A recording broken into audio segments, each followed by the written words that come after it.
আজ আমরা এক গোপন সত্য উন্মোচন করতে চলেছি, এমন এক সত্য যা বহু যুগ ধরে মানুষের চোখের সামনে থেকেও অদৃশ্য থেকেছে।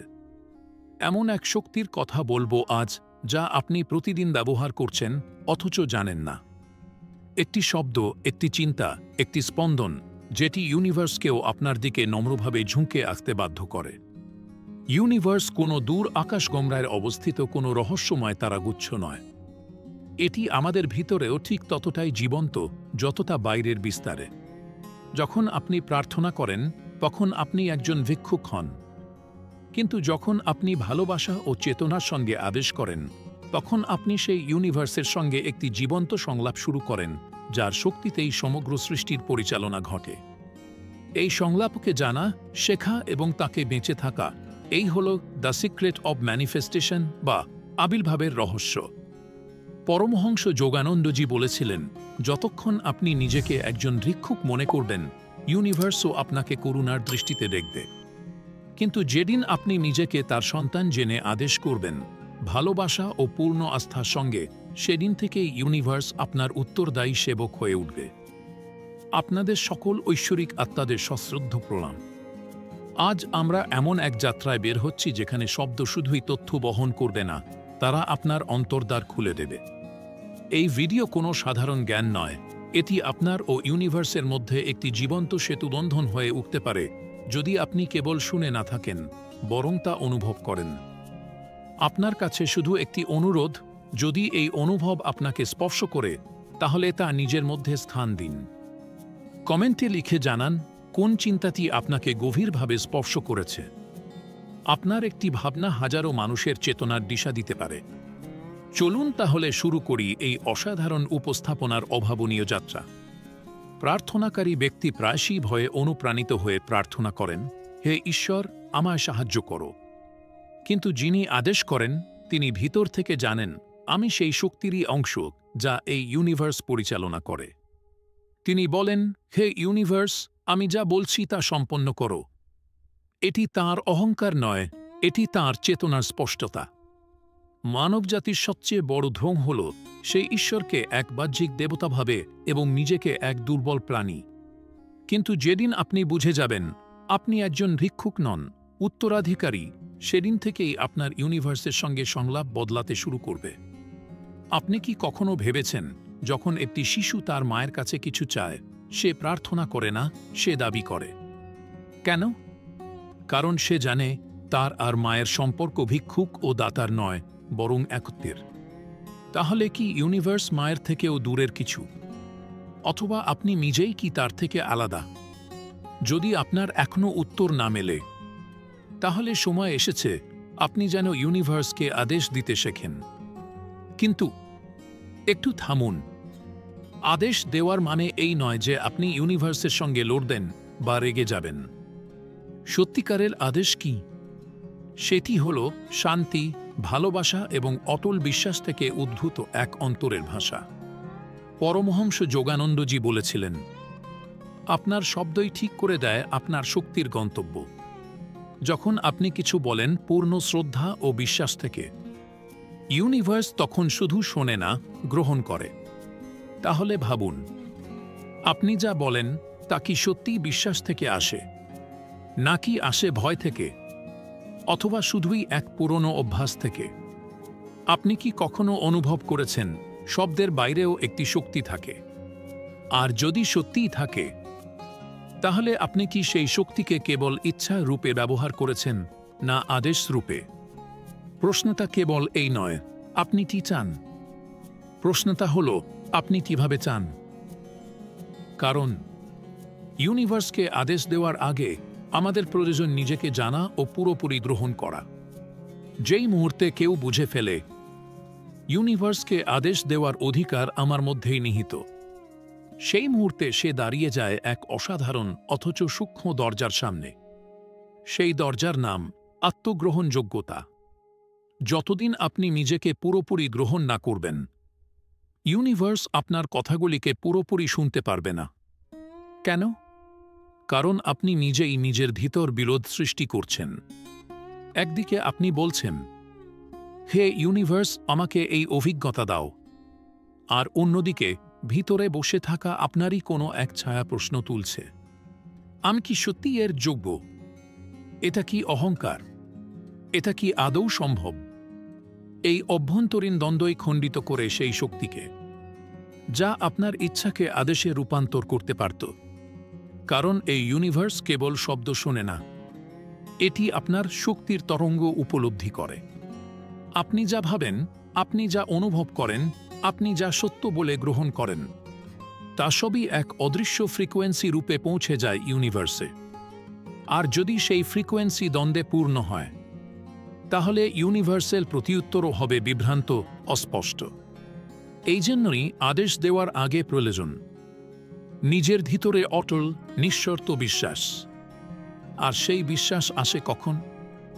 যখন আপনি নিজেকে পুরোপুরি গ্রহণ করতে শেখেন, ভয়ের সঙ্গে, ব্যর্থতার সঙ্গে, ভুলের সঙ্গে, স্বপ্নের সঙ্গে, সবকিছুকে নিজস্ব বলেই মেনে নেওয়া। এটাই আত্মগ্রহণযোগ্যতার প্রথম ধাপ। আপনি কি কখনো লক্ষ্য করেছেন, আমরা অন্যদের সহজে ক্ষমা করে দিই, কিন্তু নিজেকে না। নিজের ভুলগুলোকে আমরা পেছনে টেনে রাখি, আত্মাকে দমন করি। তারপর আমরা সেই দুর্বল আত্মচিত্র নিয়ে ইউনিভার্সকে আদেশ দিতে যাই। বলুন তো, সে চিত্র কি আদৌ সেই আদেশের যোগ্য? আপনি কি শব্দের ওপর ভরসা করতে পারেন?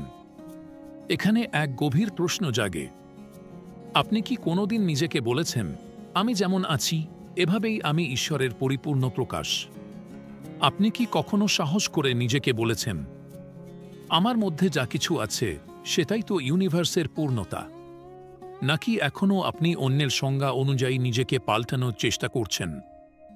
একটু বুঝুন, ইউনিভার্স আপনাকে সংশোধন করতে আসে না, সে কেবল আপনার চেতনার অনুরূপ ফল দেয়। যদি আপনি নিজের চেতনার ভেতরেই নিজেকে অসম্পূর্ণ ভাবেন, তাহলে ইউনিভার্সও আপনাকে অসম্পূর্ণ পরিস্থিতি দেবে, কারণ সে আপনার আদেশকে ঠিক সেই শক্তির সঙ্গে গ্রহণ করেছে। তাই আপনি যদি চান ইউনিভার্স আপনার সেবক হোক, তাহলে প্রথমে নিজেকে রাজা হিসেবে দেখতে শেখান। কিন্তু কেমন রাজা? যিনি শান্ত, গভীর আর ভালোবাসায় স্থিত। এবার আসল প্রশ্ন, আপনি কি আজ থেকে নিজেকে সম্পূর্ণভাবে গ্রহণ করার সিদ্ধান্ত নিতে পারেন? শুধু আপনার ভালো দিকগুলো নয়, আপনার সেই দিকটাও যেটা এখনো ভয় পায়, নিরাপত্তাহীন আর লুকিয়ে রাখা। কারণ সেই লুকোনো অংশই আপনার শক্তিকে বিভক্ত করে। আর যতদিন না সেটি আপনার সঙ্গে এক হয়, আপনার আদেশও পূর্ণ হতে পারে না। আত্মস্বীকৃতি হল সেই দরজা, যা খুললেই আত্মশক্তির প্রবাহ শুরু হয়। আর যখন সেই দরজা খুলে যায়, আপনার চেতনায় যে ভাইব্রেশন তৈরি হয়, সেটাই ইউনিভার্সের গভীর স্তরে প্রবেশ করে। যখন আত্মগ্রহণযোগ্যতার মাটিতে প্রথম পা রাখা হয়, ভিতরের জমে থাকা কঠিন ভাবনাগুলো ধীরে ধীরে গলে যেতে শুরু করে। বছরের পর বছর জমে থাকা কঠোরতা থেমে যায়, নরম হয়, আর এক নতুন শক্তি জন্ম নেয়। স্থিতির শক্তি। এ স্থিতি কোনো নিষ্ক্রিয়তা নয়, এটি অন্তর্জগতের এক গভীর নীরবতা। যখন চিন্তার কোলাহল থেমে যায়, তখনই শোনা যায় ইউনিভার্সের সেই নীরব কিন্তু গম্ভীর উত্তর। আপনি কি কখনো নিজের জীবনে এমন নীরবতার মুহূর্তে বসেছেন, যেখানে ছিল না কোনো চাওয়া, ছিল না কোনো দুশ্চিন্তা, ছিল না কোনো পরিকল্পনা, ছিল শুধু এক নিঃশব্দ উপস্থিতি? এই নিঃশব্দ উপস্থিতি তো সেই পবিত্র ভূমি, যেখানে ইউনিভার্সের আদেশ নিজের ছাপ রেখে যায়। এটাই সেই স্থান যেখানে সংকল্প আর শুধু শব্দ থাকে না, তারা হয়ে ওঠে ভাইব্রেশন। যখন একজন ধ্যানরত মানুষ ইউনিভার্সকে কিছু বলেন, তিনি কেবল বলছেন না, তিনি তা অনুভব করছেন। আর ইউনিভার্স সেই অনুভবকেই আদেশ হিসেবে গ্রহণ করে। আপনি কি কখনো এমন কোনো আকাঙ্ক্ষা অনুভব করেছেন, যেটা এত গভীর যে তা আপনার নিঃশ্বাসে মিশে যায়, আপনার রক্তে বয়ে চলে, আপনার অস্তিত্বে পরিণত হয়? সেই মুহূর্তেই ইচ্ছা পরিণত হয় এক আদেশে। যখন আপনি সত্যিকারের অনুভব থেকে কিছু চান, তখনই ইউনিভার্স মাথা নত করে, কারণ ইউনিভার্স কেবল সেই ইচ্ছাকেই শোনে। যেটা আপনি অনুভব করেছেন, দেখেছেন, যার জন্য আপনার হৃদয় কেঁদেছে, নিঃশব্দে, গভীরভাবে। এখন আপনি ভাবতেই পারেন, তাহলে কি প্রত্যেক ইচ্ছা পূরণের আগে কষ্ট পাওয়া দরকার? না, কষ্ট নয়, প্রয়োজন সত্যতা। আপনার ভিতরে যে আবেগ, সেটাই তো ইউনিভার্সের ভাষা। আপনি যদি কেবল মস্তিষ্ক দিয়ে বলেন, তবে সেটা যুক্তি হয়ে যায়। কিন্তু আপনি যদি হৃদয় দিয়ে বলেন, আবেগ দিয়ে বলেন, তবে সেটাই হয়ে ওঠে এক ঐশ্বরিক আদেশ। প্রত্যেকবার যখন আপনি কোনো সংকল্পকে নিঃশব্দে অনুভব করেন, তখনই সেই অনুভব আপনার ভিতরে এক স্থির শক্তি তৈরি করে। আর এই স্থিরতা এক চুম্বকের মতো টেনে আনে ঘটনা, মানুষ, সুযোগ আর পরিস্থিতি। এখানে একটা প্রশ্ন জাগে, আপনি কি আপনার ইচ্ছাকে নিঃশব্দে অনুভব করতে পারেন, এমনভাবে যেন সেটা ইতিমধ্যেই ঘটে গেছে? আপনি কি সেই অভিজ্ঞতাকে নিজের ভেতরে বাস্তব করে তুলতে পারেন, যেখানে বাইরের কোনো প্রমাণের দরকার নেই? আর ইউনিভার্স সেই অনুভবকেই আদেশ হিসেবে গ্রহণ করে। আপনি কি কখনো এমন কোনো আকাঙ্ক্ষা অনুভব করেছেন, যেটা এত গভীর যে তা আপনার নিঃশ্বাসে মিশে যায়, আপনার রক্তে বয়ে চলে, আপনার অস্তিত্বে পরিণত হয়? সেই মুহূর্তেই ইচ্ছা পরিণত হয় এক আদেশে। যখন আপনি সত্যিকারের অনুভব থেকে কিছু চান, তখনই ইউনিভার্স মাথা নত করে, কারণ ইউনিভার্স কেবল সেই ইচ্ছাকেই শোনে, যেটা আপনি অনুভব করেছেন, দেখেছেন, যার জন্য আপনার হৃদয় কেঁদেছে, নিঃশব্দে, গভীরভাবে। এখন আপনি ভাবতেই পারেন, তাহলে কি প্রত্যেক ইচ্ছা পূরণের আগে কষ্ট পাওয়া দরকার? না, কষ্ট নয়, প্রয়োজন সত্যতা। আপনার ভিতরে যে আবেগ, সেটাই তো ইউনিভার্সের ভাষা। আপনি যদি কেবল মস্তিষ্ক দিয়ে বলেন, তবে সেটা যুক্তি হয়ে যায়। কিন্তু আপনি যদি হৃদয় দিয়ে বলেন, আবেগ দিয়ে বলেন, তবে সেটাই হয়ে ওঠে এক ঐশ্বরিক আদেশ। প্রত্যেকবার যখন আপনি কোনো সংকল্পকে নিঃশব্দে অনুভব করেন, তখনই সেই অনুভব আপনার ভিতরে এক স্থির শক্তি তৈরি করে। আর এই স্থিরতা এক চুম্বকের মতো টেনে আনে ঘটনা, মানুষ, সুযোগ আর পরিস্থিতি। এখানে একটা প্রশ্ন জাগে, আপনি কি আপনার ইচ্ছাকে নিঃশব্দে অনুভব করতে পারেন, এমনভাবে যেন সেটা ইতিমধ্যেই ঘটে গেছে? আপনি কি সেই অভিজ্ঞতাকে নিজের ভেতরে বাস্তব করে তুলতে পারেন, যেখানে বাইরের কোনো প্রমাণের দরকার নেই? যদি পারেন, তবে বুঝে নিন, আপনি শুধু ইউনিভার্সকে ডেকেছেন না, আপনি তাকে স্পর্শ করেছেন।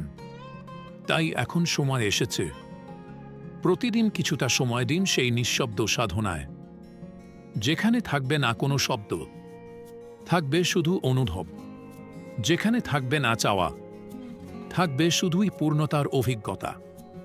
আর যখন এই অনুভব আপনার চেতনায় স্থির হয়, তখনই নিজে থেকেই জন্ম নেয় নতুন প্রশ্ন, এখন আমি কি তাকে ছেড়ে দিতে পারি যেন সে নিজে আমাকে খুঁজে নেয়? যখন কেউ কোনো অভিজ্ঞতাকে পুরোপুরি বেছে নেয়, তার প্রতিটি নিঃশ্বাসে সেই সংকল্প প্রবাহিত হয়।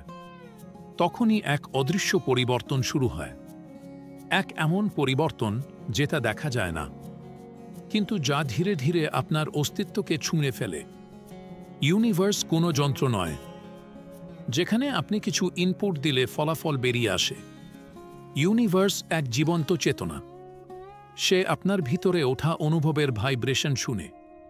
কিন্তু সেটা বুঝতে হলে প্রথমে আপনাকেই নিজেকে শুনতে হবে। আপনি কতবার এমন করেছেন, চেয়েছেন কিছু একটা, কিন্তু ভিতরে ঠিক তার উল্টো অনুভব করেছেন? আপনি চেয়েছেন প্রাচুর্য, কিন্তু ভিতরে ছিল অভাবের ভয়। আপনি চেয়েছেন ভালোবাসা, কিন্তু হৃদয়ে ভরা ছিল সন্দেহ আর পুরনো আঘাতে। এইরকম অবস্থায় ইচ্ছা কেবল শব্দ হয়ে থাকে, অভিজ্ঞতা নয়। আর ইউনিভার্স উত্তর দেয় কেবল অনুভবকেই। সে শোনে না, সে অনুভব করে। এখানে একটি সূক্ষ্ম প্রশ্ন আসে, আপনি ঠিক কোন ফ্রিকোয়েন্সিতে বসবাস করছেন? আপনার ভাইব্রেশন কি সত্যিই সেই জিনিসের সঙ্গে মিলে যায়, যেটা আপনি আপনার জীবনে টানতে চাইছেন? আপনি সারাদিন যেসব ভয়, দুশ্চিন্তা আর অনিরাপত্তার মধ্যে ভাবেন, অজান্তেই সেই সব চিন্তাই আপনার জীবনের বাস্তবতা তৈরি করছে। এখান থেকেই শুরু হয় এক প্রকৃত সাধনা, যেখানে আপনি শুধু ইচ্ছা করেন না, আপনি আপনার ভিতরের ভাইব্রেশন বদলাতে শুরু করেন। এই পরিবর্তন কোনো মন্ত্র বা বাহ্যিক পদ্ধতিতে আসে না, এটা আসে নিজের প্রতি সম্পূর্ণ স্বীকৃতি থেকে। যখন আপনি আপনার দুঃখগুলোকে আর লুকান না, ভয়ের কাছ থেকে পালানো বন্ধ করেন, আপনার ভাঙাচোরা অংশগুলোকে জড়িয়ে ধরেন, তখনই প্রথমবার ভিতরে শান্তি জন্ম নেয়। কারণ যে মানুষ নিজেকে গ্রহণ করতে পারে না, সে কখনোই ইউনিভার্সের সাথে সত্যিকারের সংলাপ গড়তে পারে না। ইউনিভার্স তাদের কথা শোনে যারা নিজেদের সত্যের উপর দাঁড়িয়ে থাকে, সেটা যত অস্বস্তিকরই হোক না কেন। প্রশ্ন হচ্ছে, আপনি কি প্রস্তুত নিজেকে সত্যিকার অর্থে গ্রহণ করার জন্য? আপনি কি আপনার ভয়, দুর্বলতা, বিভ্রান্তিকে চোখের দিকে তাকিয়ে দেখতে পারেন, না পালিয়ে গিয়ে, না অস্বীকার করে? যদি পারেন, তাহলে আপনি সেই দরজার সামনে দাঁড়িয়ে আছেন, যেখান থেকে সত্যের অনুভব শুরু হয়, এবং সেই অনুভব আপনার ভাইব্রেশনকে শুদ্ধ করে। যখন আপনার ভিতরের ভাইব্রেশন বিশুদ্ধ হয়, তখন আপনার নিঃশব্দ উপস্থিতি নিজেই এক প্রার্থনা হয়ে ওঠে। তখন আর কিছু বলার প্রয়োজন হয় না, ইউনিভার্স নিজেই আপনার দিকে সাড়া দিতে শুরু করে। লক্ষ্য করে দেখুন, এখানেও আপনি কোনো আদেশ দিচ্ছেন না, আপনার অস্তিত্বই হয়ে উঠেছে আদেশ। চিন্তার ঊর্ধ্বে, শব্দের ঊর্ধ্বে একটি নিঃশব্দ উপস্থিতি, যা কিছু চাইছে না, তবুও ইউনিভার্সকে আকর্ষণ করছে। আর যখন আপনার উপস্থিতি নিজেই প্রার্থনা হয়ে যায়, তখন পরবর্তী ধাপ হয়, আপনি কি সেই আকর্ষণকে সম্পূর্ণ স্বাধীনভাবে গ্রহণ করতে পারেন? আপনি যখন সেই অবস্থায় পৌঁছে যান, যেখানে আপনি একটি প্রার্থনা, তখন ইউনিভার্স আপনার দিকে ধীরে ধীরে প্রবাহিত হতে শুরু করে। না কোনো চিৎকারে, না কোনো দাবিতে, না কোনো চেষ্টায়, শুধু আপনার প্রস্তুতির ভাইব্রেশনে। কিন্তু এখান থেকেই শুরু হয় আরও এক সূক্ষ্ম পরীক্ষা, যা সাধারণ মন বুঝতে পারে না। কারণ যখন জীবন আপনাকে সেই জিনিস দিতে শুরু করে, যার জন্য আপনি এতদিন অপেক্ষা করছিলেন, তখন প্রশ্ন হল, আপনি কি তা গ্রহণ করতে পারেন তার নিজের রূপে, নাকি আপনি চেষ্টা করেন সেটা আপনার পূর্বনির্ধারিত কল্পনায় বাঁধতে? ইউনিভার্স সেটাই দেয় না যা আপনি মুখে বলেন, সে দেয় যা আপনার কর্ম, চেতনা ও ভাইব্রেশনের মিলিত প্রস্তুতির উপযুক্ত। এবং যখন সে দেয়, সেটা প্রায়শই আপনার কল্পনার চেয়ে ভিন্ন রূপে আসে। আপনি ভালোবাসা চান, আর ইউনিভার্স এক এমন মানুষ পাঠায়, যে আপনার ভেতরের ক্ষতগুলো সামনে এনে দেয়, তাকে সেরে তোলার সুযোগ দেয়। ইউনিভার্স আমাদের এমন পরিস্থিতিতে নিয়ে যায়, যেখানে আমরা নিজেদের সীমা ভাঙতে শিখি। তাই প্রশ্ন আসে, আপনি কি চিনে নিতে পারেন সেই রূপটিকে, যার মাধ্যমে ইউনিভার্স আপনার জীবনে প্রবেশ করে? কারণ যদি আপনি শুধু নিজের মনেই আঁকা চিত্রে আটকে থাকেন, তাহলে আপনি অস্বীকার করে ফেলবেন সেই উপহারকেও, যেটা ইউনিভার্স সম্পূর্ণ ভালোবাসা ও পূর্ণতা থেকে আপনাকে পাঠিয়েছে। এখান থেকেই যাত্রার ধরন বদলে যায়। এটি আর কোনো চাওয়ার পথ নয়, এটি হয়ে ওঠে গ্রহণ করার সাধনা। গ্রহণ মানে নিষ্ক্রিয়তা নয়, এটি চূড়ান্ত জাগরুকতার এক অবস্থা। যখন আপনি কোনো ঘটনা, কোনো মানুষকে বা নিজের ভিতরের কোনো টুকরো অংশকে পুরোটা নিয়ে নির্ধারিত না করে হ্যাঁ বলে গ্রহণ করেন, তখন আপনি তাকে ব্রহ্মাণ্ডীয় আলোতে মিলিয়ে যাওয়ার সুযোগ দেন। প্রতিরোধ জীবনকে ভেঙে ফেলে, আর গ্রহণ জীবনকে এক পূর্ণ সৃষ্টিতে রূপ দেয়। এই মৌনতাই, যার মধ্যে দিয়ে ইউনিভার্স সবচেয়ে গভীরভাবে কথা বলে। গ্রহণ মানে আর কোনো শর্ত নেই, না কোনো তুলনা, না নিয়ন্ত্রণের চেষ্টা, শুধু অনুভব, এবং সেই অনুভবকে এক গভীর শান্তির সঙ্গে গ্রহণ করার ক্ষমতা। এই সেই অবস্থা, যেখানে আপনার প্রতিটি নিঃশ্বাস একটি মন্ত্র হয়ে যায়, আর প্রতিটি নিঃশব্দতা একটি উত্তর হয়ে ওঠে। তাই আবার সেই প্রশ্ন, আপনি কি প্রস্তুত ইউনিভার্সকে তার নিজের রূপে গ্রহণ করার জন্য? না কোনো সংশোধন, না কোনো প্রতিরোধ। কারণ যখন আপনি তা করেন, তখনই আপনি তার আসল রহস্য বুঝতে শুরু করেন। আর যখন এই গ্রহণের শান্তি আপনার ভিতরে গেঁথে যায়, তখন এক নতুন প্রশ্ন ধীরে ধীরে জাগে। আপনি কি নিজেকে ইউনিভার্সে মিলিয়ে দেওয়ার অনুমতি দিতে পারেন, নিজের অস্তিত্ব হারিয়ে না ফেলেও? যখন গ্রহণের এই শান্তি আপনাকে ছুঁয়ে ফেলে, জীবন আবার এক নতুন প্রশ্ন তোলে। আপনি কি নিজেকে ইউনিভার্সে বিলীন করতে পারেন, নিজের মৌলিকতাকে ধরে রেখেও? এটি কোনো সাধারণ অনুভব নয়। এটি সেই অন্তর্মুখী বাঁক, যেখানে আপনি নিজের চেনা পরিচয়টিকে সত্যের মহাসমুদ্রে ছেড়ে দিতে শেখেন। এতদিন আপনি ইউনিভার্সকে আদেশ দিচ্ছিলেন, নির্দেশ দিচ্ছিলেন, সংকল্প করছিলেন, নিজের চেতনার রূপ তৈরি করছিলেন। কিন্তু এখন আপনাকে সেই চেতনাকেই আত্মসমর্পণ করতে হবে, যেটিকে আপনি নিজে জাগিয়ে তুলেছেন। এটাই সেই মুহূর্ত যেখানে আপনি কর্ম থেকে নীরবতার দিকে যাত্রা করেন। এই নীরবতা কোনো শূন্যতা নয়, এটা চেতনার পরিপক্কতা। যখন আপনি নিজেকে ইউনিভার্সের সাথে একাত্ম করেন, তখন আপনি আর জানার প্রয়োজন অনুভব করেন না। আপনি হওয়ার শিল্পে প্রবেশ করেন। এই বিলীনতা কোনো হার নয়, এটি হল অহংকারের সীমা ভেঙে দেওয়ার উৎসব। প্রশ্ন হল, আপনি কি কখনো আকাশকে দেখেছেন যখন সেটি সূর্যাস্তকে নিজের মধ্যে শোষণ করে নেয়? সে সূর্যকে হারায় না, বরং রঙে রঙে রূপান্তরিত করে তাকে নতুন রূপ দেয়। ঠিক তেমনি যখন আপনি নিজেকে ব্রহ্মাণ্ডে বিলীন করে দেন, তখন আপনি মুছে যান না। আপনার সত্য নিজেই প্রসারিত হতে শুরু করে। কিন্তু এটাই সেই মুহূর্ত যেখানে ভয় জন্ম নেয়। যদি আমি আমার অস্তিত্ব ছেড়ে দিই, তবে আমি কি হয়ে থাকব? আমার ইচ্ছাগুলো কি বৃথা হয়ে যাবে?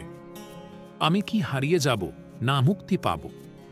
এই প্রশ্নগুলো আমাদের চেতনার গভীরে নাড়া দেয়। আর সেই মানুষটি এই যাত্রায় টিকে থাকতে পারে, যে নিজেকে হারাতে ভয় পায় না, বরং নিজেকে অতিক্রম করতে চায়। এই যাত্রা নিয়ন্ত্রণের নয়, বিশ্বাসের। আপনি ধীরে ধীরে প্রত্যেকটি চিন্তা, প্রত্যেকটি পরিচয় যা আপনি এতদিন ধরে আঁকড়েছিলেন, সেই বিশাল আগুনে সমর্পণ করেন। যেখানে আমির থেকে আমরা জন্ম হয়, এখন থেকে আপনার ইচ্ছা আর শুধু আপনার থাকে না, তা হয়ে ওঠে ইউনিভার্সের ইচ্ছা। আপনার কাজ আর কেবল ব্যক্তিগত সাফল্যের উদ্দেশ্যে নয়, তা হয়ে ওঠে সম্মিলিত কল্যাণের সেবা। এখান থেকেই একজন ব্যক্তি এই বিলয়ের মধ্যে অস্তিত্বের সত্যিকারের দীপ্তি দেখতে শুরু করে। আপনি নিজেকে ত্যাগ করছেন না, আপনার ভেতরে থাকা সেই অনন্ত রূপকে আবিষ্কার করছেন। এবং তখনই আপনি বুঝতে শুরু করেন, ইউনিভার্সকে আদেশ দেওয়া মানে নিজেকে সেই আদেশের যোগ্য করে তোলার এক সাধনা ছিল। আর যখন অস্তিত্বের সীমানা মুছে যেতে শুরু করে, তখন এক গভীরতর রহস্য উদ্ঘাটিত হয়। ইউনিভার্সটি সত্যি আমাদের ভেতর থেকেই জন্ম নেয়। যেই মুহূর্তে আপনি নিজেকে বিলীন করে দেন, এক নতুন রহস্য জন্ম নেয়। যে ইউনিভার্সকে আপনি বাইরে খুঁজছিলেন, সেই কি আপনার ভেতর থেকেই জন্ম নিচ্ছিল না? যে শক্তিকে আপনি ঈশ্বর, চেতনা, ব্রহ্ম বা শক্তি বলে ডেকেছেন এতকাল, সেই কি কেবলমাত্র আপনার অন্তঃচেতনারই প্রতিচ্ছবি ছিল? যখন আপনি চোখ বন্ধ করেন আর ভিতরের নিঃশব্দতায় অবগাহন করেন, তখন সেই নিঃসীম শূন্যতাই তো মহাকাশে রূপ নেয়। আর সেই শূন্যতাতেই তো প্রতিনিয়ত কিছু না কিছু সৃষ্টি হচ্ছে, তাই নয় কি? তাহলে সৃষ্টির উৎস কি বাইরের জগৎ, নাকি আপনার অন্তর্জগৎ? হতে পারে ইউনিভার্স আসলে আপনার ভেতরের কল্পনা, অনুভব আর চেতনারই একটি প্রকাশ। আমরা যুগের পর যুগ বাহিরের দিকে তাকিয়ে উত্তর খুঁজেছি, কিন্তু সবথেকে সত্য যে উত্তরগুলো, তারা তো বাইরে নয়, ভেতরে প্রতিধ্বনিত হয়। আপনি কি কখনো এমন স্বপ্ন দেখেছেন যেখানে পুরো একটা ইউনিভার্স আপনার ভেতর গড়ে উঠেছে? আপনি উড়ছেন, পড়ছেন, প্রেম করছেন, ভয় পাচ্ছেন, লড়াই করছেন এবং জয়ও পাচ্ছেন। সবকিছু সেই ব্রহ্মাণ্ডের মধ্যেই ঘটছে, যেটা আপনার মনের ভিতরেই আছে। যখন কোনো কিছু নীরবে আকার নিতে থাকে, তখন প্রশ্ন উঠে আসে, যদি ঘুমের মধ্যে আমরা এক ইউনিভার্স সৃষ্টি করতে পারি, তাহলে জেগে থেকে কেন নয়? ইউনিভার্স কোনো বাইরের শক্তি নয় যে আপনাকে আদেশ দিচ্ছে, বরং এটি আপনার চেতনারই প্রসার, যা সময়, পদার্থ এবং শক্তির রূপে প্রকাশ পায়। যদি আপনি ভেতর থেকে নিঃশব্দ, নির্মল বিশ্বাস ও গভীর অনুভবে কিছু সংকল্প করেন, তবে তা ধীরে ধীরে ভৌত জগতে রূপ নেয়। এটি কোনো জাদু নয়, এটা একটি ব্রহ্মাণ্ডীয় নিয়ম। যেমন একটি বীজ মাটির গভীরে লুকানো থাকে, তেমনি তার মধ্যেই থাকে সম্পূর্ণ বৃক্ষ, শাখা প্রশাখা, পাতার সম্ভাবনা। ঠিক তেমনি আপনার ভেতরেই লুকিয়ে আছে সম্পূর্ণ এক ব্রহ্মাণ্ডের বীজ। প্রশ্নটা হল, ইউনিভার্স বাইরে আছে না ভেতরে? এটা নয়। প্রশ্ন হল, আপনি কি নিজের ভেতর সেই বীজকে চিনতে পেরেছেন? আপনি কি শুধু ফলের প্রত্যাশাতেই ছিলেন এতদিন, নাকি কখনো নিজে বীজ হয়ে নিঃশব্দে বসে থেকেছেন? কারণ চাইলে হয়তো সাময়িক ফল মেলে, কিন্তু বীজ হলে আপনি হয়ে ওঠেন এক সৃষ্টিকর্তা। তখনই আপনি বোঝেন, প্রার্থনায় নত হওয়া ছিল সীমিত চেতনার অভ্যাস। এখন সেই চেতনা নিজেই সৃষ্টি করছে। এখন আপনি আর ইউনিভার্সের কাছে কিছু চান না, আপনি ইউনিভার্স হয়ে উঠছেন। কিন্তু যখন চেতনা ইউনিভার্স হয়ে ওঠে, তখন সামনে আসে আরেকটি গভীর প্রশ্ন, প্রতিটি ইচ্ছা কি সত্যিই পূর্ণ হওয়া উচিত? যখন চেতনা এতদূর প্রসারিত হয়ে যায়, তখন সে বুঝতে শেখে, প্রতিটি ইচ্ছা কেবল একটি সংকেত মাত্র, পূর্ণতা নয়। সব ইচ্ছা পূর্ণ হওয়া কি সত্যিই দরকার, নাকি কিছু ইচ্ছার অপূর্ণতাই আমাদের গভীরতার সঙ্গে যুক্ত করে রাখে? আমরা প্রায়ই ভাবি, যা আমরা চাই সেটাই আমাদের জন্য সঠিক, কিন্তু এটা কি সবসময় সত্যি? আপনি কি কখনো ভেবেছেন যে ইচ্ছা আজও পূর্ণ হয়নি, সেটি কি আপনার আত্মার সুরক্ষা করছিল? যখন কোনো দরজা খোলে না, আমরা দুঃখিত হই, কিন্তু কখনো সেই বন্ধ দরজাই আমাদের অন্তর্জগতে প্রবেশ করাতে বাধ্য করে। যদি প্রতিটি ইচ্ছা বাটন টিপলেই পূর্ণ হয়ে যেত, তবে কি আমরা কখনো অন্তরের শান্তি, ধৈর্য ও সমর্পণ জানতে পারতাম? অনেক সময় অপূর্ণ ইচ্ছাই আমাদের ভেতরের তৃষ্ণাকে জিইয়ে রাখে, আর সেই তৃষ্ণাই আমাদের নিয়ে যায় সেই উৎসে, যেখানে ইচ্ছা নিজেই জলে পরিণত হয়ে প্রবাহিত হয়। প্রশ্নটা এই নয়, আপনি কি চান? প্রশ্নটা হলো, আপনার চাওয়া কি সত্যিই আপনার অন্তরের আহ্বান, নাকি শুধুই মনের অভ্যাস?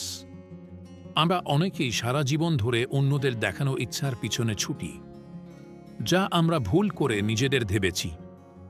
আপনার ইচ্ছা কি সত্যি আপনার আত্মার ডাক ছিল, নাকি সমাজের চিৎকারের প্রতিধ্বনি? তাই যখন আপনি সাক্ষীর মতো কোনো ইচ্ছাকে নিজের ভেতর আসতে দেখেন, তখন আপনার দেখা উচিত, এই ইচ্ছা আমাকে আরও প্রেমময় করে তুলছে, নাকি আমাকে আরও অস্থির ও বিপদগামী করছে?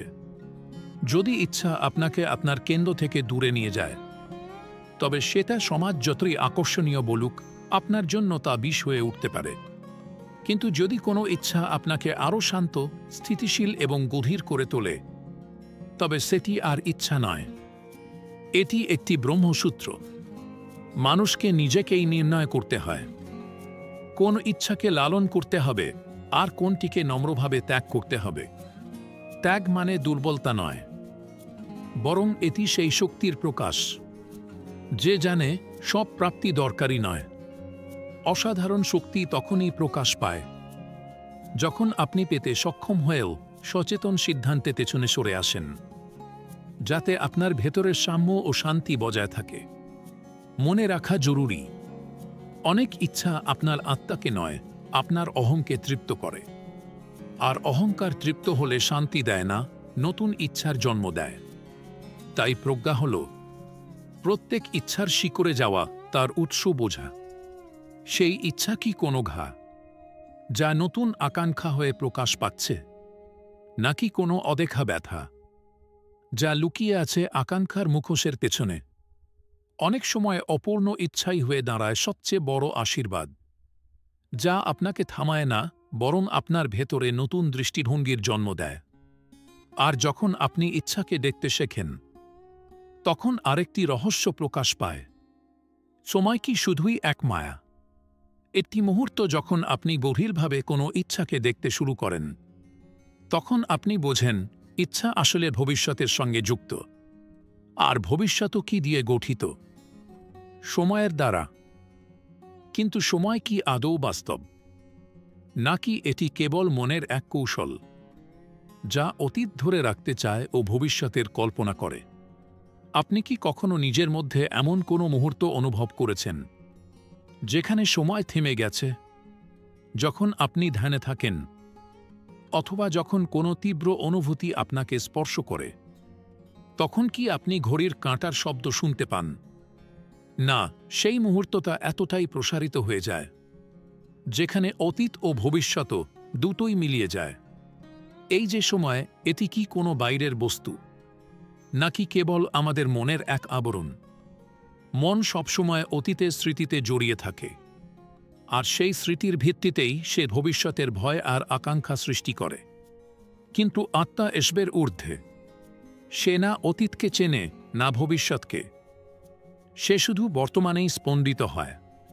সময়ের সবচেয়ে সূক্ষ্ম প্রতারণা হল, সে আমাদের বোঝায় আগামীকাল কিছু বদলাবে, কিন্তু যখন আগামীকাল আসে, তখন সে আবার আজ হয়ে দাঁড়ায়।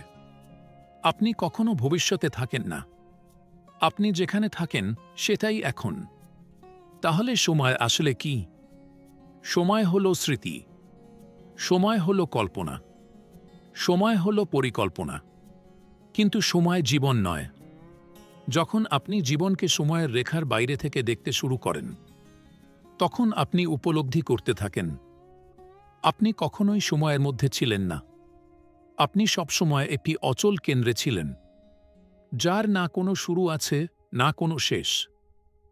এই যে বাহ্যিক জগৎ, যা প্রতিনিয়ত গড়ছে এবং ভেঙে পড়ছে, এটা কেবল সময়ের ছায়া। কিন্তু আপনার ভেতর যা রয়েছে, যা শান্ত, গভীর, নড়চড়হীন, সেটি কালাতীত। সে সময়কে গুণে দেখে না, সে শুধু অভিজ্ঞতা করে। আপনি কি মনে করেন যে ভালোবাসা আপনি কাউকে অনুভব করেন, তা কি সময়ের বাঁধনে বাঁধা? ভালোবাসা কি কয়েক মাস, বছর বা জীবনের মধ্যে সীমাবদ্ধ, নাকি ভালোবাসা অন্য এক স্তরে প্রবাহিত হয়, যেখানে সময় একটা বৃথা ধারণা মাত্র? আপনি যখন ভালোবাসেন, সেই মুহূর্তটা কি পার হয়ে যায়, নাকি তা আপনার ভেতরে স্থায়ী হয়ে যায়, যেন এক গভীর নদীর জল যা কখনো শুকায় না? এটাই সময়ের বাইরে থাকার আসল উপলব্ধি।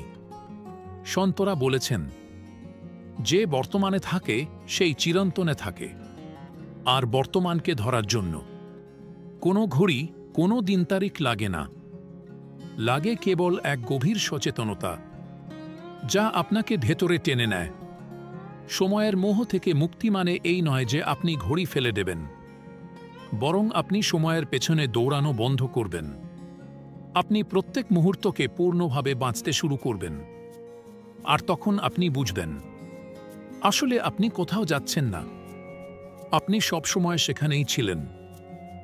আর যখন আপনি দেখতে শিখবেন সময় একটি বিভ্রম, তখন পরবর্তী প্রশ্ন আসে, মৃত্যুও কি একটি ধারণা মাত্র, নাকি তার ভেতরে লুকিয়ে আছে অমরতার কোনো ইঙ্গিত? মৃত্যু এই শব্দটা শুনলেই মানব হৃদয় কেঁপে ওঠে, শরীরে এক শিহরণ জাগে, আর মন হয়ে পড়ে অসহায়। মৃত্যুকে এড়িয়ে চলার জন্য মানুষ নানান পথ বের করেছে। ধর্ম বানিয়েছে, সংস্কার গড়েছে, সর্বনরকের কল্পনা রচনা করেছে, পুনর্জন্মের তত্ত্ব দাঁড় করিয়েছে। কিন্তু কখনো কি আপনি দেখেছেন, এই সব প্রচেষ্টার নিচে লুকিয়ে আছে এক ভয়? মৃত্যু কি আসলেই ভয়ানক, নাকি এটা কেবল অজানার ভয়? আপনি কি কখনো নিজেকে প্রশ্ন করেছেন, যে মারা যায় সে কে? যদি শরীর হয়, তবে শরীর তো প্রতিদিন কিছু না কিছু হারাচ্ছে। পুরনো কোষ, পুরনো চিন্তা, পুরনো অভ্যাস। তাহলে এর মাঝখানে কি কিছু আছে যা কখনো মরে না? মৃত্যু সম্পর্কে সবচেয়ে বড় বিভ্রম হল আমরা ভাবি জীবন থেমে যায়, কিন্তু মৃত্যু থেমে যাওয়া নাকি অন্য এক অবস্থায় প্রবাহিত হওয়া।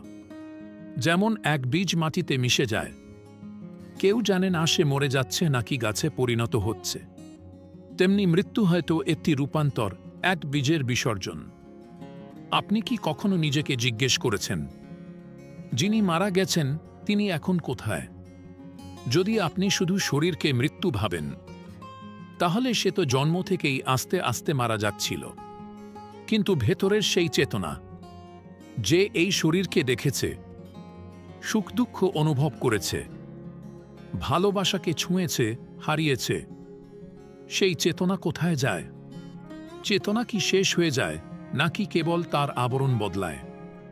গভীরভাবে দেখলে বুঝবেন, মৃত্যু কোনো প্রাচীর নয়, কোনো বন্ধ দরজা নয়। এটা এক প্রবেশদ্বার, যা অন্য এক মাত্রার দিকে খুলে যায়। কিন্তু সেই দরজা দিয়ে পাড়ি দিতে সাহস লাগে। সাহস এটা বোঝার যে আপনি কেবল শরীর নন। সাহস এটা মানার যে আপনার অস্তিত্ব এক নাম বা জন্মের সীমায় আবদ্ধ নয়।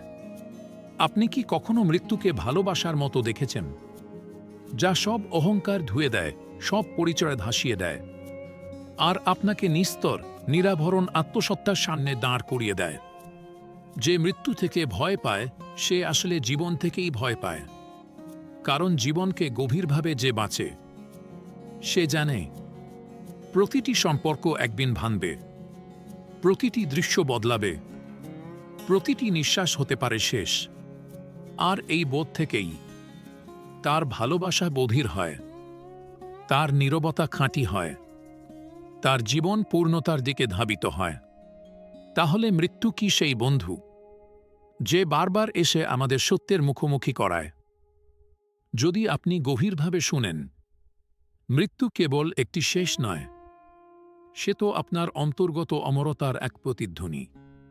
একটি এমন স্পর্শ যা বলে, তুমি এই দেহ নও, তুমি অবিনশ্বর, অমর। তুমি সেই যে কখনো জন্মায়নি আর কখনো মরবে না। আর যখন আপনি মৃত্যুর দ্বার পেরিয়ে দেখতে শুরু করেন, তখন আরও একটি প্রশ্ন জন্ম নেয়। যদি আত্মা অমর হয়, তবে সে কোন যাত্রায় আছে? এখন প্রশ্ন হল, যদি আত্মা অমর হয়, তবে সে কোন যাত্রায় আছে? সে কি এমনি ঘুরে বেড়ায়, নাকি তার কোনো দিশা আছে, কোনো গন্তব্য আছে, যেখানে সে ফিরে যাচ্ছে, অথবা যেখান থেকে সে একসময় বের হয়েছিল? মানব জীবনে এটাই সবচেয়ে মৌলিক প্রশ্ন। কারণ যখন আপনি আত্মাকে চিনে ফেলেন, তখন এটা জানা প্রয়োজন হয়ে পড়ে। এই আত্মা এই বিশ্বব্রহ্মাণ্ডে করছে কি? সে কেন এক দেহ থেকে অন্য দেহে যায়? কেন এক অভিজ্ঞতার পর আরেক অভিজ্ঞতার দিকে এগোয়? আমরা সবাই কোনো না কোনো সময় অনুভব করেছি, এই জীবনের আগে আমরা কোথাও ছিলাম, কোনো এক রূপে, কোনো এক সম্পর্কে, কোনো এক স্মৃতিতে। কখনো কোনো স্থান হঠাৎ পরিচিত মনে হয়, যেখানে আমরা কোনোদিন যাইনি। কখনো কোনো মানুষ মনে হয় যেন সে বহু জন্মের সাথী, যদিও পরিচয় হয়েছে এই সেদিন। এটা কি আত্মার স্মৃতি নাকি কোনো ভ্রম? গভীরভাবে দেখলে বোঝা যায়, এটা আত্মার এক নিরবচ্ছিন্ন যাত্রা। একটি দেহে প্রবেশ করে অভিজ্ঞতা নেয়, শেখে, আর একদিন সেই দেহকে ত্যাগ করে। যেমন একজন শিল্পী একটি ছবি অসমাপ্ত রেখে নতুন ক্যানভাসে শুরু করে দেয়। তাহলে আত্মা কি শেখার জন্য এসেছে, নাকি কোনো ভুল শুধরানোর জন্য? এটাই এক বিশাল প্রশ্ন। বেদ, উপনিষদ ও ভারতের বহু ঋষি বলেছেন, আত্মা কোনো শাস্তি বা পুরস্কারের জন্য জন্ম নেয় না। সে জন্ম নেয় কারণ তার নিজের ভেতরের অহংকার, কামনা ও অজ্ঞানতা, এই তিনটিকে বুঝে, চিনে, নির্মূল করতে হয়। যখন আত্মা অজ্ঞানে ডুবে থাকে, তখন সে নিজেকে দেহ বলে ভেবে নেয়। নাম, জাত, ধর্ম, সম্পর্ক এইসব দিয়েই নিজেকে চেনাতে শুরু করে। আর এই ভ্রান্ত ধারণাই তাকে বারবার জন্ম নিতে বাধ্য করে। কারণ যতক্ষণ সে এগুলো থেকে মুক্ত না হয়, সে পরিপূর্ণ আলোয় ফিরে যেতে পারে না। এটা অনেকটা এমন যেমন একটি বীজ মাটির নিচে চাপা পড়ে আছে, কিন্তু সঠিক আলো, জল ও সময় না পেলে সে অঙ্কুরিত হয় না। তাহলে আত্মা কি করছে? সে ধীরে ধীরে তার বীজত্ব থেকে বৃক্ষত্ব এর দিকে এগোচ্ছে। প্রতিটি জন্ম এক সুযোগ, প্রতিটি দুঃখ এক সংকেত, প্রতিটি প্রেম এক আয়না, যেখানে আত্মা নিজেকে দেখতে পারে। কিন্তু মনে রাখতে হবে, এই যাত্রা শুধু দেহের নয়, এটা চেতনার যাত্রা। যেমন যেমন চেতনা বিকশিত হয়, আত্মা আরও সূক্ষ্ম রূপে রূপান্তরিত হয়। এক সময় সে পশুর দেহে থাকে, তারপর মানুষের দেহে, তারপর এমন সব দেহে যেগুলি শুধু শক্তি বা কম্পনের তৈরি, যেখানে কোনো বস্তু নেই, শুধু তরঙ্গ বা ভাইব্রেশন। আর একদিন আত্মা সম্পূর্ণভাবে তার উৎসকে চিনে ফেলে, জেনে যায় সে কোনোদিন জন্মায়নি। আপনি কোনোদিন মরেন না, কারণ আত্মার যাত্রা কখনো শেষ হয় না, শুধু তার রূপ বদলে যায়। সে শেষ পর্যন্ত ব্রহ্মের সঙ্গে একাত্ম হয়ে যায়। সেখানে নেই কোনো দ্বৈততা, নেই কোনো প্রশ্ন, নেই কোনো উত্তর। আছে শুধু নীরবতা, শান্তি আর পরমানন্দ। কিন্তু প্রশ্ন হল, এই যাত্রা কি নিজে নিজেই ঘটে, নাকি কোনো অদৃশ্য শক্তি আছে যে আত্মাকে পথ দেখায়? যেমন অন্ধকারে একটি দীপশিখা বা ভ্রান্ত পথিকের জন্য এক পথ প্রদর্শক, তেমনি আত্মার ক্লান্তি আর তৃষ্ণার মুহূর্তে একজন গুরু আবির্ভূত হন। যখন আত্মা বহু জন্মের ক্লান্তি বহন করতে করতে অবসন্ন হয়ে পড়ে, যখন সংসারে চাকচিক্য হয়ে ওঠে নিরর্থক, যখন সম্পর্ক, বস্তু, পরিচয়ের ভার অসহ্য মনে হয়, তখন তার অন্তরে উঠে আসে এক নিঃশব্দ আহ্বান। এই আহ্বান সেই উৎসের দিকে যেখান থেকে আত্মা একসময় বের হয়েছিল। এই অন্তরের ডাকেই সাড়া দিয়ে সময় ও স্থানের উপযুক্ত মুহূর্তে একজন গুরু আত্মার সামনে আবির্ভূত হন। গুরু কেবল একজন মানুষ নন, তিনি হলেন এক জীবন্ত চেতনার প্রকাশ, যিনি আত্মাকে স্মরণ করিয়ে দেন, আপনি কেবল এই দেহ নন, আপনি ব্রহ্মস্বরূপ। আপনার গৃহ বাইরের কোথাও নয়, আপনি তো নিজের গন্তব্য। গুরুর বাক্য কেবল কথা নয়, সেগুলো হয়ে ওঠে মন্ত্র। তিনি খুলে দেন সেই দরজা যা জন্মের পর জন্ম বন্ধ ছিল। তিনি আলোর স্পর্শ এনে দেন যেখানে এতকাল শুধুই অন্ধকার ছিল। গুরু আত্মাকে ঘুরিয়ে দেন তার অন্তর্নিহিত দিশার দিকে। তিনি বলেন, বাইরে নয়, ভেতরে খোঁজো। যাকে তুমি ঈশ্বর ভেবে বাইরে খুঁজে বেড়াচ্ছ, সে তো তোমার হৃদয়ের মধ্যেই বসে আছে।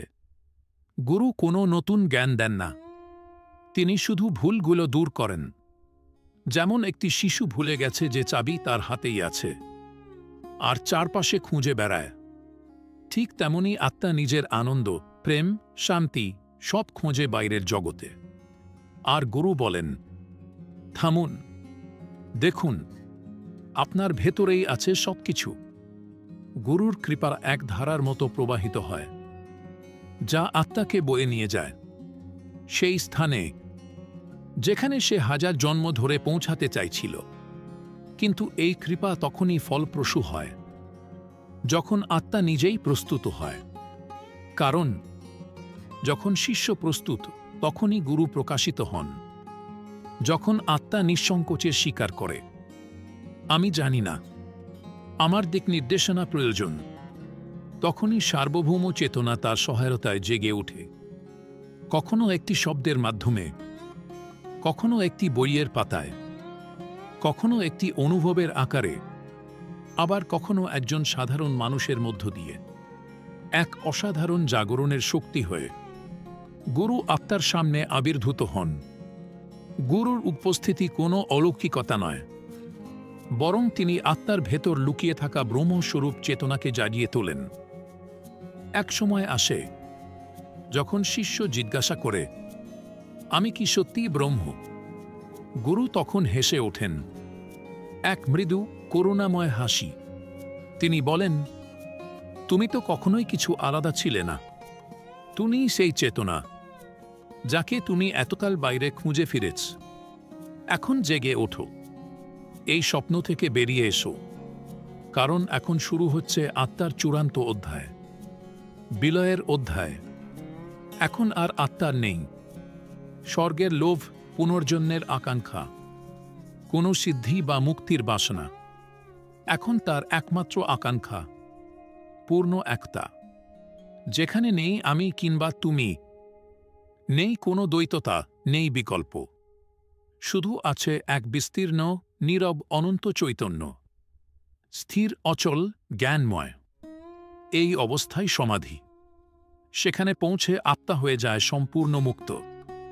না কোনো গন্তব্য, না কোনো পথ খোঁজার প্রয়োজন। সে ফিরে যায় নিজের উৎসে, নিজের আদিস্বরূপে। কিন্তু এটি শেষ নয়, এটাই এক নতুন সূচনা। এই অবস্থায় আত্মা যদি আবার দেহ ধারণ করে, তবে তা হয় কেবল দয়া ও জ্ঞান বিলোনোর জন্য, না কোনো কর্মফলের বশ্যতায়, না কোনো বাসনার তাড়নায়। সে হয়ে ওঠে জগৎগুরু, ব্রহ্মর্ষি, তত্ত্বদ্রষ্টা। সে কথা বলে, হাঁটে, হাসে, কিন্তু তার ভেতরে থাকে এক নির্বাক বিস্তৃতি। সে সংসারে থাকে, কিন্তু সংসার তার অন্তরে বাস করে না। যখন আত্মা এই চরমে পৌঁছায়, তখন সে জগৎকে কেমনভাবে দেখে, কিভাবে সে অন্যের দুঃখের আনন্দ খুঁজে পায়, কিভাবে সে সবকিছু হয়েও কিছুই না হয়ে থাকে, তখন সে উপলব্ধি করে, আমি সেই ব্রহ্ম, অহং ব্রহ্মাস্মি। তার জীবন আর আগের মতো থাকে না। সে আর বাঁচে না লক্ষ্য পূরণ বা পরিচয় প্রতিষ্ঠার জন্য। সে বাঁচে অস্তিত্বের আনন্দে। তখন সৃষ্টিকে আর সে দেখে না বোঝার হিসেবে। জীবন হয়ে যায় না কোনো সংগ্রাম। সে হাঁটে, কিন্তু যেন তার পা মাটিকে স্পর্শ করে না। সে কথা বলে, কিন্তু তার ভাষা উঠে আসে মৌনতার গভীরতা থেকে। সে দেখে, কিন্তু তার দৃষ্টিতে নেই আমি ও তুমির বিভাজন। এমন আত্মাকেই বলে জীবন মুক্ত। যে মুক্ত তবু জীবিত, যে সংসারে তবু সংসার যার মধ্যে নেই, যে নিজের দীপ জ্বালিয়েছে এবং সেই আলোতেই অন্যদের পথ দেখায়। তার আর কোনো লক্ষ্য থাকে না, তার জীবনই হয়ে ওঠে উদ্দেশ্য। সে যেখানেই যায়, সেখানেই শান্তির তরঙ্গ ছড়িয়ে পড়ে। তার চোখে কেউ ছোট নয়, বড় নয়, কারণ সে সর্বত্র দেখে সেই এক পরম সত্তা। পাথরে, বাতাসে, পাপীতেও, পুণ্যাত্মাতেও। সে কাউকে বদলাতে চায় না, কারণ তার এই ভ্রান্তি আর থাকে না যে কেউ অসম্পূর্ণ। সে জানে প্রত্যেকেই নিজস্ব গতিতে পূর্ণতার দিকেই এগোচ্ছে। তার মৌনতাই হয় ভাষা, তার উপস্থিতি হয়ে ওঠে ধ্যান, তার হাসি দেয় পৃথিবীর আঘাতে প্রলেপ। তাকে আর কোনো ধর্মতে পারে না, না কোনো সম্প্রদায়, না কোনো পরিচয়। সে হিন্দু নয়, মুসলমান নয়, খ্রিস্টান বা বৌদ্ধ নয়। সে শুধু শুদ্ধ চৈতন্য, নিরাকার আত্মা। সে কাউকে ভালোবাসে না, ঘৃণাও করে না। সে নিজেই ভালোবাসায় রূপান্তরিত হয়ে যায়। তার জীবন হয়ে ওঠে এক দীপ্ত প্রদীপ, যেখান থেকে অসংখ্য আলো জ্বালানো যায়। তবু সে নিজে নিভে না। সে যখন হাঁটে, তার পেছনে পথ তৈরি হয়। সে যখন চুপ করে থাকে, তার নিঃশব্দতা হয়ে ওঠে শব্দের চেয়েও শক্তিশালী ভাষা। সে জীবনের গণ্ডি ছাড়িয়ে যায়, আর ফিরে আসে শুধুই দেওয়ার জন্য। সে দেহে থাকে, তবু দেহের সীমা অতিক্রম করে। সে সময়ের মধ্যে থাকে, তবু হয়ে ওঠে কালজয়ী। এই অবস্থাই মানুষের চরম রূপ। একেই বলে পূর্ণতা, নির্বাণ, কৈবল্য, সচ্চিদানন্দ। এই আত্মা আর কখনো জন্ম নেয় না প্রয়োজনে। যদি আসে, তবে শুধু করুণায়, অন্যদের জাগাতে, অন্যদের সেই আলো দিতে, যা একদিন সে নিজে পেয়েছিল। এটাই আত্মার শেষতম আরাধনা। যখন সে পূর্ণ হয়, তখন অপূর্ণকে আশ্রয় দেয়। যখন সে জাগে, তখন ঘুমন্তকে ডাকে। যখন সে ব্রহ্ম হয়, তখন সে বিশ্বে ব্রহ্মত্ব বিলায়। এখন প্রশ্ন হচ্ছে, আপনি কি এই যাত্রায় পা দেবেন? আপনি কি নিজের ভেতরের অন্ধকারের মুখোমুখি হয়ে সেই আলোর সন্ধানে নামতে প্রস্তুত? আপনি কি প্রবেশ করতে ইচ্ছুক নিজের হৃদয়ের গভীরতায়? এই পথ সহজ নয়, ছোট নয়, কিন্তু এটাই একমাত্র পথ যেখানে আপনি নিজেকে সত্যিকারের খুঁজে পাবেন। যদি আপনি এই ডাক শুনে থাকেন, জেনে রাখুন, এটা কোনো সাধারণ শব্দ নয়। এটা আপনার ভিতরের আত্মারই আহ্বান, আপনাকেই নিজেকে স্মরণ করিয়ে দেওয়ার প্রয়াস। এখন সময় এসেছে। উঠুন, নিজের ভিতরের দিকে তাকান, আর ফিরে চলুন সেই ঘরের পথে যেখান থেকে আপনি একদিন এসেছিলেন, যেখানে সব কিছু আপনি এবং আপনি কিছুই নন। এই পুরো যাত্রাটি ছিল একটি দ্বীপ থেকে সূর্য হয়ে ওঠার অভিযাত্রা, একটি প্রশ্ন থেকে পরম জ্ঞানে বিলীন হওয়ার সাধনা। আমি আছি থেকে আমি কিছুই নই, এই মহাযাত্রা। এই সমগ্র যাত্রার মূল বার্তাই হল, যাকে আপনি বাইরে খুঁজে ফিরছিলেন, তিনি তো আপনার ভেতরেই ছিলেন, আপনাকেই দেখছিলেন। যখন আপনি মন্দিরে গিয়েছিলেন, তিনি আপনার হৃদয়ের গভীরে বসে হাসছিলেন। যখন আপনি পাহাড়ে উঠেছিলেন, তিনি আপনার নিঃশ্বাসের ফাঁকে নীরবে উপস্থিত ছিলেন। যখন আপনি গ্রন্থে ডুবে গিয়েছিলেন, তিনি কানে কানে বলেছিলেন, আমি তো আছি আপনার মৌনতায়, শব্দের ওপারে। এবং এটিই শেষ নয়, এই তো আসলে শুরু। কারণ ব্রহ্মজ্ঞান কখনো শেষ হয় না। এটি কোনো অর্জন নয়, এ এক অন্তর্দৃষ্টি, এক অভ্যন্তরীণ জাগরণ। এরপর জীবন রূপ নেয় এক নিরবচ্ছিন্ন উৎসবে। আপনি আর আগের মতো থাকেন না। চিন্তাগুলো থাকে, কিন্তু আর আপনাকে চালায় না। শব্দ থাকে, কিন্তু ভাষা হয়ে ওঠে মৌনতা। আপনি ভিতরে স্থির, বাইরে সচল। আপনার শরীর হয়তো মানুষদের সঙ্গে কথা বলে, কিন্তু আপনার আত্মা ডুবে থাকে এক গম্ভীর নিঃশব্দতায়। আপনি হাঁটেন, কিন্তু অন্তরে কেউ একেবারে শান্ত হয়ে বসে থাকে। এখন জীবনকে আপনি আর উপায় বলে দেখেন না, নিজেই জীবন হয়ে ওঠেন। যিনি ব্রহ্মকে উপলব্ধি করেছেন, তিনি আর কোনো ফলের প্রত্যাশা রাখেন না। কারণ তিনি বুঝে গেছেন, যা ঘটার ছিল তা ইতিমধ্যেই ঘটেছে। যাকে আপনি খুঁজছেন, তিনি তো শুরু থেকেই আপনার ভিতরেই ছিলেন। এখন আর দ্বন্দ্ব নেই, না অতীতের অনুশোচনা, না ভবিষ্যতের ভয়। থেকে যায় কেবল এই এক অমল বর্তমান, যেখানে নেই লোভ, নেই দুশ্চিন্তা, নেই দৌড়ঝাঁপ।